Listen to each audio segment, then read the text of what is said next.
Hello everybody, it's Foxy, your drama teacher. Welcome to my YouTube channel. On today's video, we are going to be breaking things down and going all the way back to the very beginning of acting basics. I know on my channel I've had a lot of things recently about auditions, things like how to get ready for an audition, how to do your hair, how to do your makeup, how to pick an audition outfit, how to record yourself on camera, how to create an audition portfolio. I even have sample monologues for you to look at, and I will link all of those videos down below if you think that you are at that stage and that you are ready for an audition. But I do recognize that a lot of you are taking theater that are interested in learning how to audition, but maybe you're not quite there yet. Maybe you are still very timid and very nervous and very unsure of how to commit or how to portray a convincing character on stage. And so what I thought I would do is I'm going to create a whole series of videos on how to act, because like so many things, if you have a natural athletic ability, sports will come more easily to you. If you have a natural singing voice, you will have more luck in singing. But acting, I do think there's a degree of having some sort of instinct where acting comes more easily to some people than others. But acting is something that is very teachable. And so if you just have some of the right tools and the right skills and learn the right techniques, you can become just as good or just as convincing of an actor as anyone else. So today's video I'm going to call Acting 101, and I have some fun things here on this table that I'm going to use to help demonstrate how you can even begin to act convincingly. So what is acting? Well, that is a great question, and the definition that I'm going to give you is a definition that was given to me. It's not my a personal definition, but I think it's a great one. And the definition is acting is living truthfully under imaginary circumstances. So that is whatever environment, whatever situation, whatever relationship that you are placed in an acting circumstance, that your goal is to be truthful and be genuine. And I've said that before in other videos, where you really just want to be very genuine and you want to convince the audience that you are that person, that you are that character, that you are honest with those emotions that you're feeling and portraying on stage. So let's begin at the beginning. If you look at famous celebrities or actors or Broadway performers or movie actors, they will often lean toward one philosopher or one school of acting over another. And if you take any of my acting classes, either mostly in Theater 2 and Theater 3, we'll talk about people like Stanislavski and Chekhov and Meissner, and we'll talk a little bit about method acting, which I know is popular in Hollywood. But it all comes down to being able to put yourself in the position of whatever it is you are experiencing. And so Konstantin Stanislavski was one of the first people that came up with this concept called sensory recollection.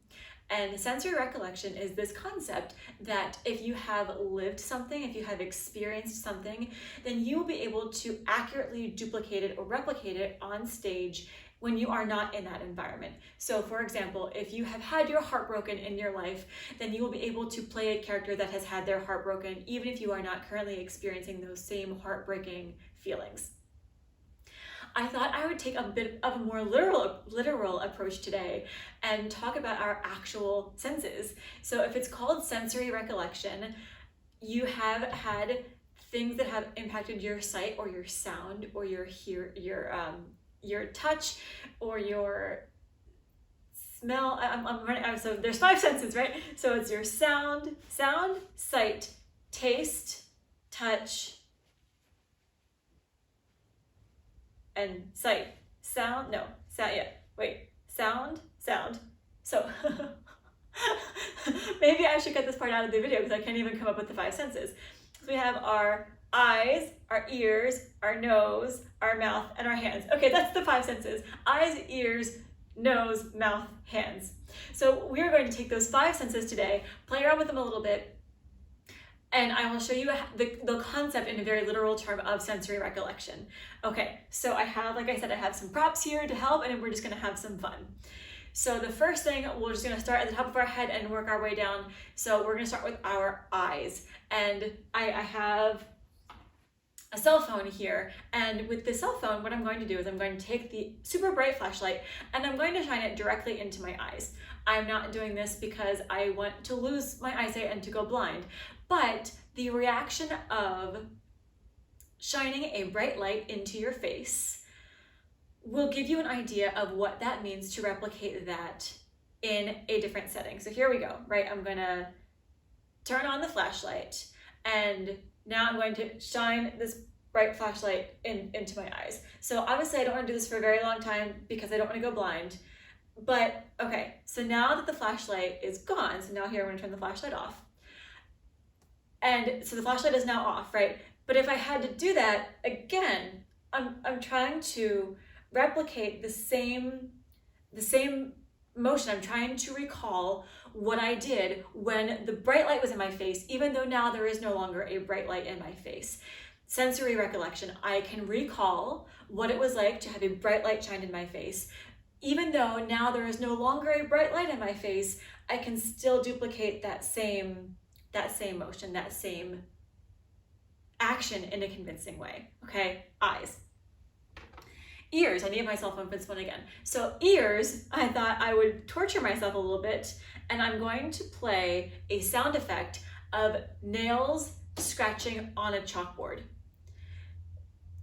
I would hope that, well, I don't know, maybe there is a production where you have to have nails scratching on a chalkboard, but it's just this idea that the way you naturally, organically react to a sound, if you had to duplicate that on stage without that sound, you will be able to do that convincingly.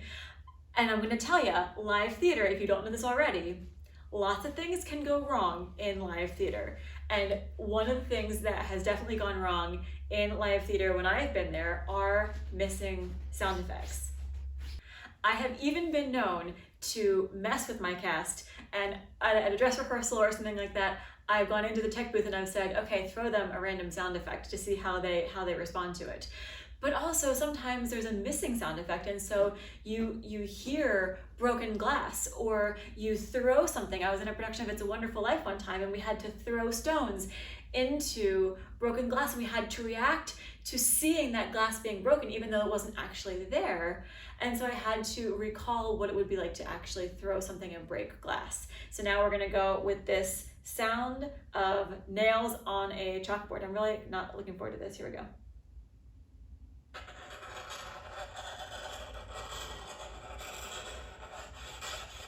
Oh God.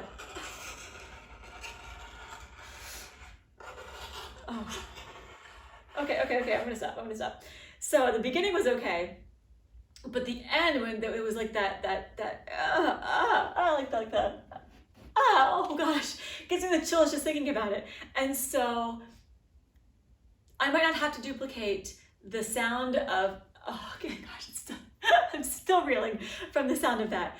So nails on a chalkboard, you might not have to react to nails on a chalkboard on stage, but you might have to react to something that's super cringeworthy. And so if you needed to react to something that is cringeworthy and you need some sort of sensory recollection, a way to recall what bothered you, you could come back to the sound of nails on the chalkboard from that time on your phone, and you could do that oh, like it gives you the chills, and it just, I can't stand that sound, right? And then you can be convincing with the fact that you are recalling something that is true from your own memory, from your own experiences. Okay, so that was sight, that was sound. Now we're gonna go on to smell. Okay, this is where I will prove to you beyond a shadow of a doubt that I am a committed teacher to you, because I have two things here for this demonstration. I have a delicious smelling cinnamon bun candle that is amazing. And I have cat poop in a bag. I'm not even lying. These are not, oh, I can smell it from here. These are not dust, or like, these are not bonbons. This is not chocolate. This is cat litter covered poop. I'm not even lying. I can smell it from here. And that is how much I am dedicated to you. I'm going to put my face in there and I'm going to sniff cat poop for this video. All right, that way when I'm on stage and I need to be in a sewer and I need to react to something that smells rancid, I can recall the time when I smelled cat poop. But to start us off, oh my goodness gracious, we are smelling this delicious cinnamon bun candle. And this, it's funny because if you look at it, I actually have not burned this candle a lot because it's 3-wick, and this candle surprisingly is incredibly strong. So while it smells amazing, like the cream cheese frosting and the cinnamon glaze, and I wish I could eat a cinnamon bun right now and I'm just smelling a candle, which is making me kind of sad. So if you were ever on stage and they had fresh pastries, or you walked into a room and something was cooking and you had to react to how delicious that smell was, oh, you could do it because you could recall when you had your own fresh cookies baking in your own oven, or you could recall sniffing a cinnamon bun glazed candle. I'm gonna stop sniffing the candle now because sniffing candles is not a good pastime. And so you could accurately recall that sensory experience of smelling fresh cookies. Or I made brownies the other day and oh my gosh, they just smelled so good when you walked into the kitchen, and you could just, oh, you just wanted to eat them all up and gobble them down. I'm really not looking forward to this right now. Okay. By contrast, if you ever had to be in a situation where you smelled something really bad, whether it was, you know, you're in a play and if there's a teenager who has really bad foot odor, I'm making things up, right? What could possibly help you accurately recall what it's like to smell something really bad? I'm not even kidding, I can smell the poop from the bag. I'm nervous right now. Okay, here we go. So, oh my God, oh God, oh, that was so gross. Oh God, okay, I'm sealing it back up again. Oh, that was so nasty. Okay, I need a minute from that experience. You know, it takes a really strong-willed person to willingly smell poop. Oh, that was so nasty. I'm dizzy. I'm dizzy from the poop smell. Okay. So now I'm on stage and I have to convincingly recall that experience, right? So I'm not gonna smell the poop again. That was one time was enough. One poop smell was good. The recovery from the poop, my gosh. Okay, here we go. Ready? I have to now pretend that I'm smelling the poop. Oh God, oh, I can't even, oh my God. Oh.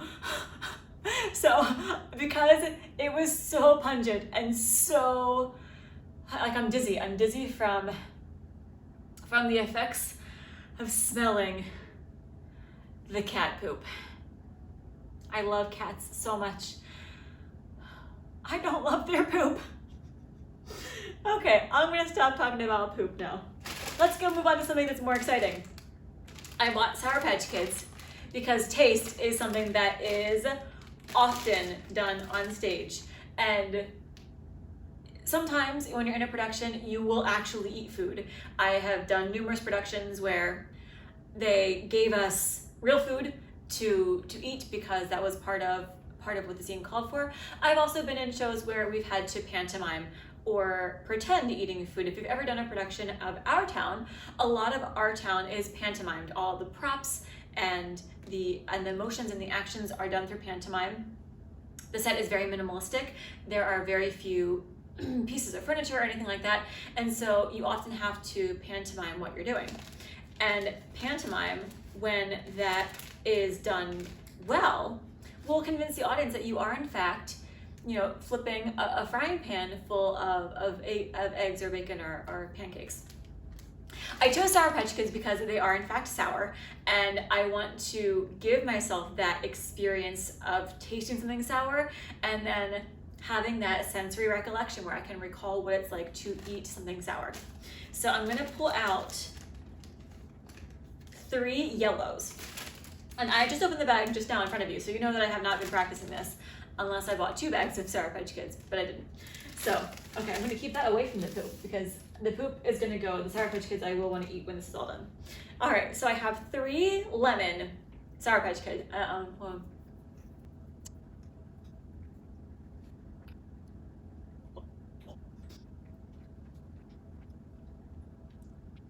Okay. So first of all, they were sour. Not as sour as I expected them to be, but also because I ate 3 at one time, they were so much chewier than I expected. Okay, so, all Sour Patch Kids are gone, but they are delicious, so I want to eat more. Okay, and I had to be careful because I have a temporary crown in my mouth right now, and I didn't want to pull that out. The dentist appointment's tomorrow, and if I went and I was like, sorry, I was eating Sour Patch Kids. Okay, so now, I just ate a bunch of Sour Patch Kids, and I have to think, I have to now recall what it was like. They were not as sour as I expected them to be. They were still a little bit sour, especially the more I chewed on them, but they were a lot chewier than I expected, and it was hard to like process all of the gummy chewiness in my mouth at one time. Okay, so if I had to put fake Sour Patch Kids in my mouth,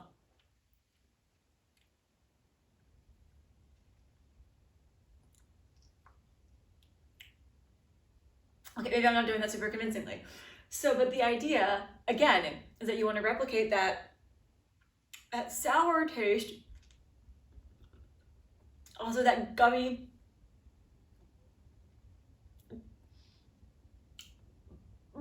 can't have it on my crown, and convince the audience that you are in fact eating something that is sour and gummy on stage when there is in fact nothing in your mouth.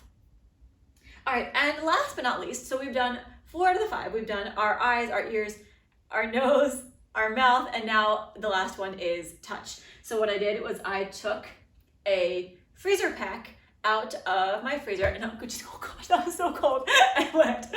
Okay, so I thought that I would just try to like hold it on like my arm or something for like as long as I can stand it. I thought that would have more shock value if I just like put it up against my chest. Or like up against my neck. Oh, it's wet. Okay. So this idea that I have something very cold, but oh, that's chilly. Oh, okay. Although it's warm in my attic right now, so this actually feels kind of good. So maybe your acting on stage will be the fact that I have Sour Patch Kid gunk in my throat. Maybe your acting job will be that you've just come in from outside and you feel the relief of the cold ice pack on your warm skin. Or it's also sweating, and so like now I'm just covered in water and my whole like arms are now wet. So this idea that you can recall what it's like to feel cold. And I hope you can appreciate that I chose an ice pack as opposed to bringing up a boiling pot. I'd be like, well, I've never actually put my hand on a stove before, let me do that. Please don't do that. If you have to simulate that on stage, please don't try to touch something that is boiling hot because you will injure yourself. But how many times have you ever, like I'm just wet right now. How many times have you ever taken a bowl of hot soup out of the microwave and the bowl itself has just been a little bit too hot? Maybe you should have grabbed pot holders and so you had to sit down real quick so you don't burn your hands. That sensation, that grabbing the bowl and going, oh geez, and setting the bowl down really, really quickly because it's so hot. If you're on stage, you might have a bowl for a prop, you might lift the bowl off the oven or whatever it is, but the bowl's not gonna be hot. Live flame on stage is generally frowned upon. So you might just take the pot off of the fake stove and the pot can be empty, but it's so hot. Oh my gosh, oh, you can't touch it. And then you rub your fingers because your fingers are so hot. You're trying to see if there's anything wrong with them. Similarly, if I took this phone, right, and I pretended that the phone was the ice pack and I did, oh gosh, that's so cold. Oh my gosh. Well, you can replicate that even though this was a phone as opposed to this ice pack. Oh, that is actually chilly. Okay, so what was the purpose of doing all this stuff? Aside from me making a spectacle out of myself with some fun things like yummy candles and delicious Sour Patch Kids and disgusting cat poop, is now you take all of these things and you transfer it to your sixth sense. And I don't mean sixth sense as in terms of like the movie where the kid saw dead people, or even like the sixth sense of like being telepathic or whatever. In this case, I'm referring to sixth sense as your emotion or your emotional capacity. So while you can eat a Sour Patch Kid and then recall what it's like to eat something sour, or you can smell a good candle, or you can smell cookies baking, and then later on you can recall what it's like to smell something that tastes good, or you can go outside right now and it's hot, and so you can come back inside and you can later on recall what it's like to feel hot or to feel cold. But sensory recollection for stage goes so much further than that. It goes into you've been disappointed before, and so you're able to act disappointed on stage. You've been sad, you've been happy, you've been all the different colors of sad that exist in the spectrum of sad. And if you take my Theater 2 class, we will go over all of those things. Well, we'll go over about 50 different versions of the word sad. You can get into a fight with someone and then be able to remember what it's like to fight with someone. Use the dialogue to help you, use the situation, use the environment, use the relationship with your character, but then also use your own life experience. This concept of sensory recollection is there to help you use what you have, what you've experienced in your own life, to convey a convincing portrayal of a character on stage. All right, guys, I hope this was helpful. I do not recommend smelling cat poop. It was probably the most disgusting thing that I've done all day, but I'm gonna now enjoy the Sour Patch Kids and go relax and watch some TV. All right, guys, I'll see you next time. Bye.